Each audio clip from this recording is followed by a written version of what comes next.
سب سے جو بڑا مسئلہ ہے، کیونکہ ظاہری سی بات ہے ہمارے پاس ہاسٹل نہیں ہے ان بچوں کے لیے، تو پک اینڈ ڈراپ فیسلٹی کے لیے ہمارے پاس ایک گاڑی تو ہے جو یونٹ نے 2 فیلڈ ریجمنٹ کی جو یہاں پہ یونٹ ہے انہوں نے ڈونیٹ کی ہے، لیکن وہ چھوٹی گاڑی ہے، اس میں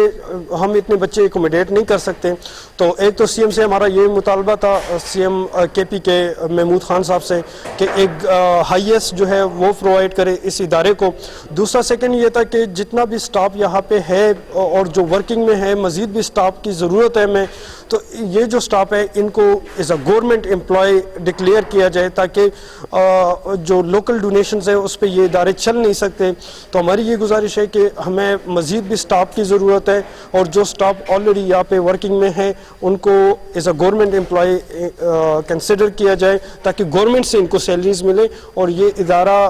جو ہے وہ بہتر طریقے سے چل سکے. کیونکہ یہ بچے اس معاشرے کے بچے ہیں، اور یہ وہ طبقہ ہے جن کو ہمیشہ اگنور کیا گیا ہے. لیکن تحصیل مٹہ میں ہم نے ایک انیشیٹو لی ہے، تو ہماری یہ کوشش ہے کہ ہم گزشتہ 2012 سے چلا رہے ہیں، تو 6-7 سال ہم اسی مقام پہ اس کو چلا رہے ہیں، لیکن اس طرح یہ ادارہ نہیں چل پائے گا مزید جس طرح ہم چلا رہے ہیں، کیونکہ لوکل ڈونیشن آپ کو پتہ ہے ایک دفعہ ہوتی ہے، دوسری دفعہ پھر وہ ختم ہو جاتی ہے. تو اس کے لیے پراپر فنڈنگ کی ضرورت ہے جو سی ایم بڑے آسانی سے اس کو پرووائڈ کر سکتے. 3 دسمبر ورلڈ ڈسیبل ڈے پوری دنیا میں انٹرنیشنل طور پر منایا جاتا ہے، تو اسی سلسلے میں پاک آرمی اور موم ویلفیئر سوسائٹی نے بھی اس تقریب کا انعقاد کیا تھا.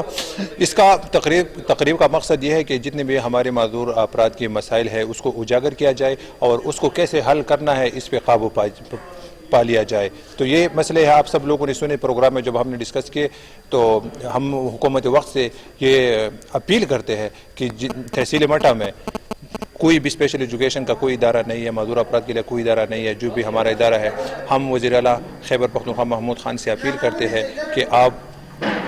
تحصیل مٹہ میں امنگ اسپیشل ایجوکیشن اسکول کو ایز اے گورنمنٹ رجسٹر کروائے، تاکہ ان لوگوں کی حوصلہ افزائی ہو.